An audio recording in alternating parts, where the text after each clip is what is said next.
some of the stuff the Scottish Greens seem to be quite into their sort of TikTok-y kind of alternate media type of thing.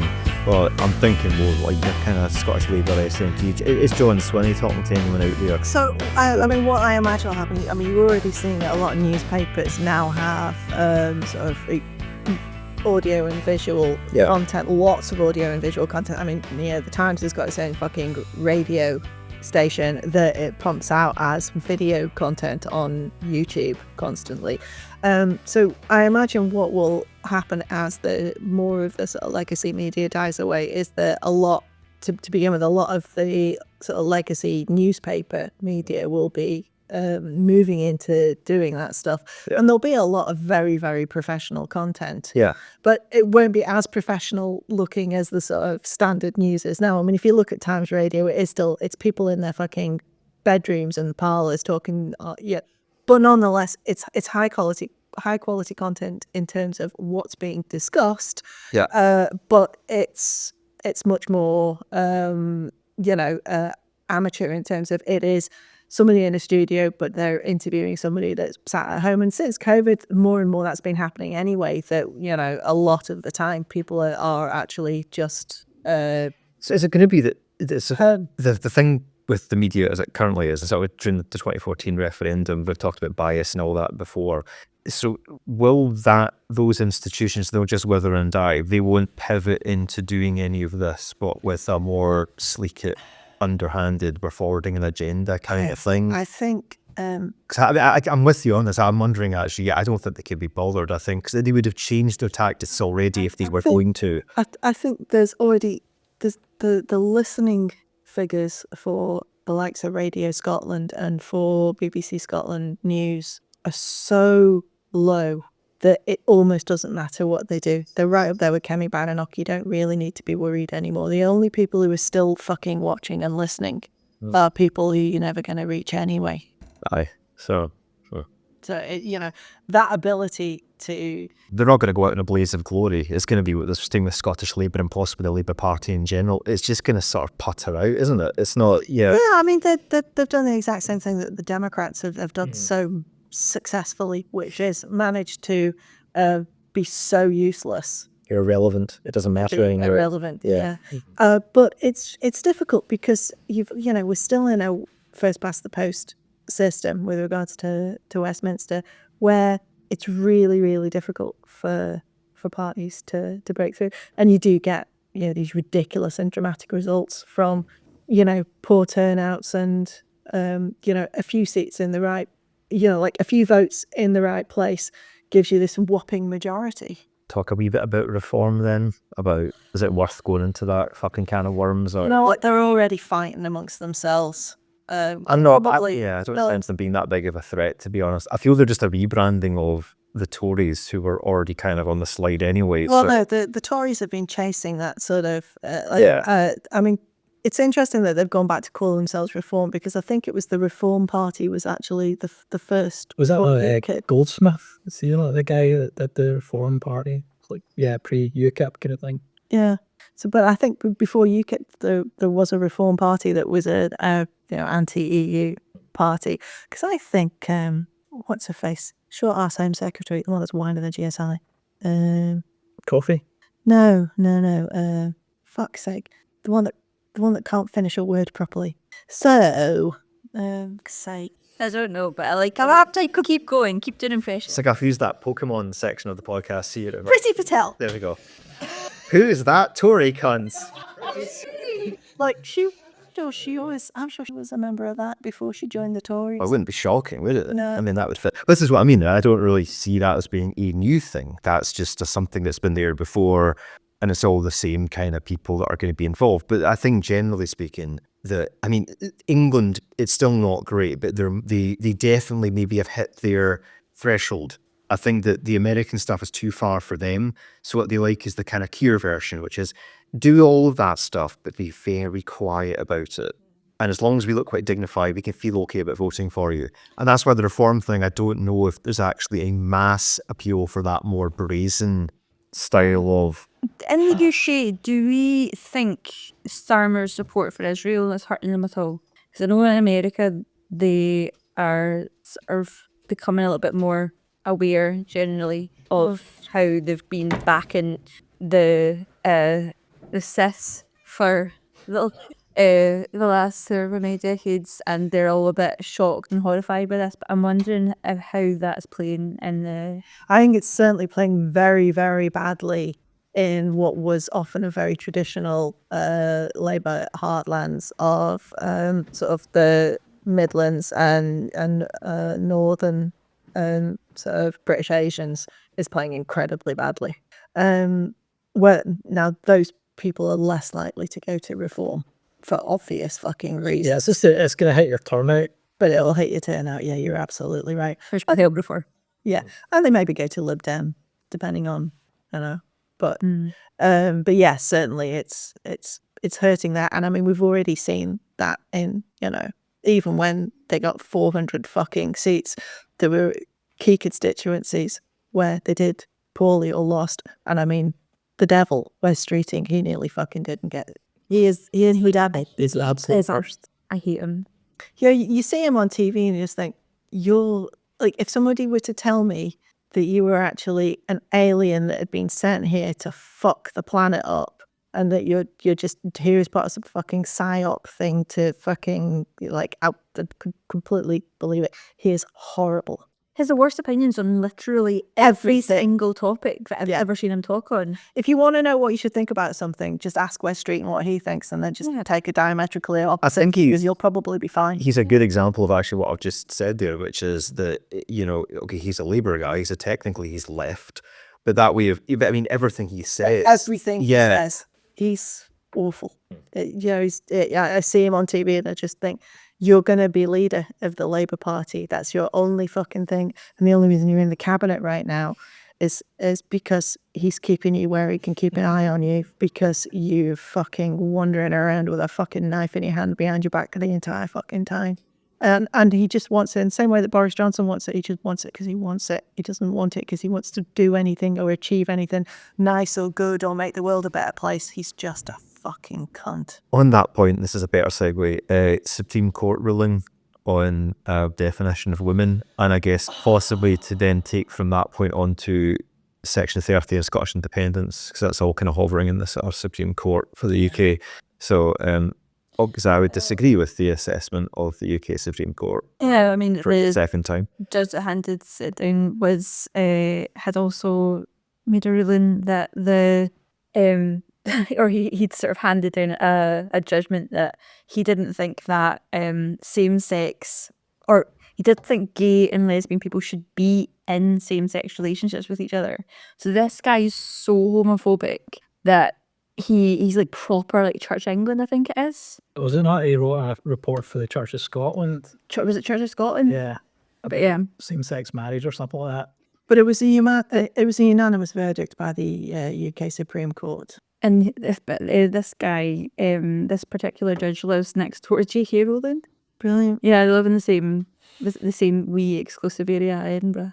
Right. I still don't believe about this picture that you described to me about J.K. Rowling. There's a picture of J.K. don't Rowling believe when the you. court ruling came out. That's a picture of her on what looks like a big yacht, and she's got a strong alcoholic beverage in one hand and a cigar in the other, and she's smiling at the camera with a very plastic surgery looking face, and she captioned it with, "I love it when a plan comes together," because She's AI generated. Is this definitely real? I don't She know. might have AI generated I think that it's- herself. I think it's real. Well, I'll tell you what, if it's AI generated, the AI's got a lot better, because I looked at it and I thought, that's definitely her. No, that's not. That's the Guardian. That is holy shit. Let me see. I told you this was real. You didn't believe me off the podcast, but now there it is. Free is showing Laura and Tucker the image that JK posted. I mean, that's definitely the good person in the situation. You wouldn't look at that and think, what's an evil-looking woman? The fucking Death Eater. You would think that's the goodie in this fight, right? Of course you would think that's the good person. I mean, the thing is, it's a bad decision. And what happens with bad decisions is that bad decisions lead to unintended consequences. And so there will be lots of unintended consequences of this. And the unintended consequences will basically be the opposite of what the people who fought for this wanted. And that will be that there will be less men's and women's toilets. There'll be more gender neutral toilets, because if a business is like, businesses don't want to have to be fucking asking people to see the contents of their fucking knickers before they let them go for a slash. Nobody wants that, right? Businesses don't want that. They don't want the press. They don't want the arseache. They don't want to have to fucking build a third set of toilets. No, like, they don't want that. So what will happen is that there will be more gender neutral spaces. I'm fine with that. I think we're all fine with that. I think most of the people who agree with us will be absolutely fine with that. The people who won't be fine with that will be the people who fought for this ruling. So, congratulations. You're the dog that caught the car. Just to take it back a step, what was the sequence of this? When this went to court, what was the origin of that? It was actually to do with, my understanding is that it was to do with the interpretation of the Equalities Act as to whether or not trans women were included in as women in terms of sort of representation in public bodies and things like that, and that was what they were fighting. Or has the Equalities Act remained the same? Is it just a bit of interpretation? It's not changing. Yeah. Okay. So it's basically saying that like if you've got something, for instance, like a board needs to be 50-50 women and men, that a trans woman can't be counted as, and that universities and public spaces don't have to let trans people into the bathroom that they identify with, or the changing room that they identify with, or something like that. It's interesting that the court was very, very keen to say, this doesn't mean that we're saying that you've got to, we're saying it means you don't have to, which is different. But the way that it's been talked about in the press is if it's basically saying, right, you all get the wigs off. You know what I mean? It's like, and that's not what it says at all. But there will be lots and lots of unintended consequences. There will be people who seek to use this maliciously, and the victims of that will often be some of the people who campaigned for it. How have the Scottish government responded to it? They've said, they've said what they have to, which is that, we respect the ruling and we'll look at what we do. But they haven't gone, hurrah, either. I mean, They don't have control over the Equalities Act or anything like that. Yeah. It's just outside their remit, so it's very hard for them to. There's And some people have complained that they could have, taken it further to European court or whatever, but I don't think it's really feasible. I also think that what will happen now is that, as I say, there'll be unintended consequences, and the result of unintended consequences is that there will be more court cases, and that this will get refined in some way or another. But unfortunately, it's one of the, we need to now allow the fallout. So is our stance, just so I understand this, the stance of the Scottish government is, right, we respect that, but we don't really, because actually if we're an independent country, it would mean this. Is that where we're at? So we're kind of in the same thing with the Section 30, where, okay, you said that, but we don't agree with that. So is this not... Well, yeah, because, it's you're into the thing of, this is now a legal fact, and this is what we have to abide by. There isn't any alternative to that, because the alternative to that is fucking anarchy. You've got to abide by a court decision and then decide what your next... So if this... And also, this has taken up, in terms of Scottish independence, Scottish politics, this has taken up an awful lot of bandwidth and money, and it's something that's so easy to... trans people have been used as fucking footballs. I agree. And so I'll be honest with you, although this is fucking awful in the short term, if it were me, I would be like, let's just fucking leave this for now, because there will be other people who will come who will step up to start to take legal action, and we can be supportive of that where it's appropriate, where it's possible. But in the short term, what you need to now allow to happen is the consequences of a bad decision to come. It's Brexit again, it's Trump again, right? You've done the wrong thing, so now the consequence of the wrong thing is going to be that bad things are going to happen. So we actually have to feel that happening in order for people to go, oh, that was the wrong thing. That's the only way you would then achieve. And you think that's where the Scottish government will be thinking that? Yes. Is that this? So it won't be because of the... I don't know that, but I'm possibly getting ahead of that. What I'm trying to say... It came for the communists, really. The communists really hurt so that everybody could see. Yeah, I'm exactly the train of thought where I'm going next, which is, so at what point would the Scottish government go, actually, we don't respect that ruling? where's your threshold for where that lies? I mean, it's kind of a pointless statement to say that, though, really, isn't it? Well, it's pointless. Saying about it. It's like, There's nothing that you can do about it. Uh-huh. And so the second that you start to say, well, we won't abide by a UK Supreme Court decision, you've effectively de facto declared independence. Uh-huh. So So is there a threshold for that happening? there's a danger as well. You fall into the kind of Trumpian thing of like, we're not going to listen to these judges, these stupid. You don't want to set that precedent for other people to follow and use it in a bad way. So how do we solve the problem then? So we're in a situation now where we're starting, the drift has started to happen where the UK, which we don't say the UK, we really mean the England's Supreme Court basically, is declaring this is what we're going in this direction. We politically, socially seem to be going in a different direction.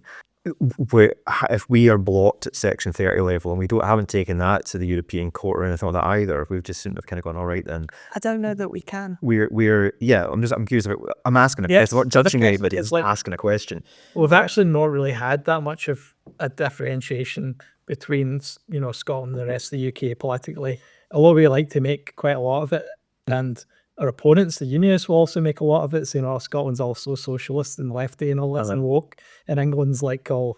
But actually, if you look at like the opinion polls, it's like 5% sometimes, different variation on various issues. And yeah, we are more progressive and egalitarian, I would say, and I would say that is a significant part of our kind of culture. It's not been that clear a change politically in terms of like the parties and all that kind of stuff. So I think we're seeing a slide. I think we are moving away. I think we are departing from each other, and hope we can take advantage of that. I think it's a long way to the next Westminster election, but if Reform did really well, if they maybe were the party in government with in coalition with the Conservatives or something like that, or even if they did very well, and in Scotland if they did badly. It's such a stark contrast between not just the actual policies of the various parties, but actually just the tone and the way that kind of general outlook, that will just be so stark that folk will be thinking a lot more like, how can we stick together with that country? Well, this is what I'm wondering about the things that with the Reform possibly winning, just to go with that. So we're in a window here where we've got a Labour guy in who said no. I think he's gone Section 30, fuck off. That seems to be what he's done. But if he's saying no, the Reform guys are definitely not going to say yes to it. I think I wouldn't worry actually about how we actually go about doing it at the moment, because we don't have we wouldn't win it. So it's like, don't worry about that right now. We need to get to a situation where like 60% of people are actually pro independence, and then All the time. It's all winning wobble polls. Okay, right, yeah. To get that, it's boring. You need to just be competent and be good, Yeah. which is hard in politics. And consistently just hammer on it. Trying to do as much as you can with the limited powers you have at Hollywood. Yeah. I suppose because the question is not asked, it's asking if do you think Scotland should be an independent country? It's not asking how or whatever, so it's just that. So that we have to get across that threshold, as you say, consistent 60%. We're in a situation where we are like constitutionally, legally moribund at the moment, and that isn't going to change anytime soon. So in the short term, the only thing that we can do is exactly what Free said. We've got to get good. We've got to be good. We've got to stay good. And we've got to consistently, and this requires being, to my mind, progressive centre left all the time, doing things that on the ground help people, which, to be fair to them, has been most of the policy platform of the SNP. Baby boxes, free prescriptions, free tuition. That makes huge differences to the financial well-being of massive amounts of the population. And and so you have to take full advantage of the powers you've got. And to be fair, I think most of the time they have done their best to do that. And over time, the media narrative will change because new journalists will be coming up and they will have grown up in a different Scotland. The older ones have to fucking retire eventually. Do you know what I mean? Fuck off to France and drink wine and tweet. So it's this drift over time. Now, how you then eventually, it's still going to be years, is what I keep saying, it will be years. Yeah, the window of opportunity now, it's been missed. This is where we're at. It's been missed. They're never going to give us another go. What I was interested about was, it's because that I think maybe we're in agreement, because I think part of the mistake of messaging up until this point has been vote for us, get Section 30, India F2, boom, done. Where the reality, I think, actually has always been this is going to be a slow slog to get to round 2. So we're better, as you're saying, just putting our heads down, keep moving forward, getting the work done, and gradually that issue hopefully will sort of resolve itself after there's a stonking, solid majority of 60. That in theory, once you've got that as a solid base, you can build upon that. So by the time the actual thing happens, you could be knocking the door 70, 75%. Yeah, there comes a point it. at which it becomes internationally embarrassing to keep saying no to us. Yeah, exactly. So we're kind of in a situation where But that's why we need come to back to the sort of ruling by the Supreme Court on, what is a woman. It's feasible that everyone has to sort of just accept we're all kind of in the shit right now, and we're going to have to keep moving forward. But eventually, there's going to come a day where this can all. I thought we were at an individual level. Yeah. You can take action. Yeah. You can do collective action. You can protest. That's what you do. Yeah, good. Yeah, exactly. I think that that's where we're going to have to go generally, and I think the Americans are probably going to be in the same boat unless anybody in their government actually fucking steps up and does anything. You were talking about this on a micro level with so council used to do a thing. There's a wee lady across the road whose husband died a few years ago. She can't cut her own grass, so the council would come out and cut her grass for her. That service is being cut. So I said to Chris, we're going to have to go and cut her grass for her. That's what we're going to have to do. This is the kind of thing that we used to all do when we were living in wee villages and we would help each other. And then when it got too big, when we were living in cities, right, we'll get a council to do it all for us so that everybody's covered and nobody falls through the cracks. And now the council don't do that anymore. They're too stretched. They don't have the resources. So we're going to have to go back to all actually being in community and looking out for each other. And I think I've been quite pushed back a lot on the kind of, you really talk more about the kind of ground up. Yeah. And I'm like more like, no, we need to change the thing at the top because it's stopping us all.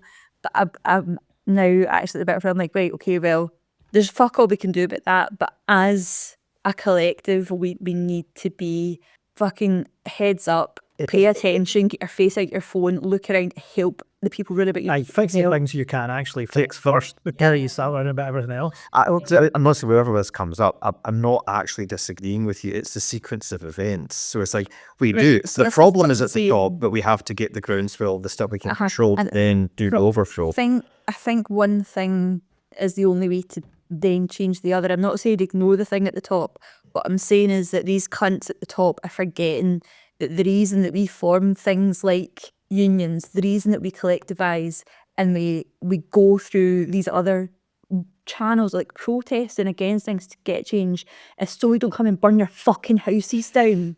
So unless you're going to start playing fair, we're going to come and that's what's going to happen, but we need to actually fucking step up. It's also generally as well that, I mean, I think there's also an accountability thing to an extent with this, because, like, for example, Mark Zuckerberg's only where he is because we all made him that way. We created that monster. So it's about cleaning up your own mess as well. One thing I'm really proud of the Germans for doing is that I think they've been so good at their reaction to how they've handled where America is, because I feel that when we see Elon doing that salute and people in the States flying the swastika, it's offensive to us, but to a German, there's a knock-on effect of that's still the inertia of what we did, and therefore it's actually our responsibility to sort this out. And this is the thing we should say in this podcast: it's okay to be wrong as long as you then go, right, I've got to clean this up. I've cooked up on the rug at the party. I've got to clean up the sick. That's what that comes down to. And that is in the ballpark where we are here. A lot of the monsters, these big tech guys,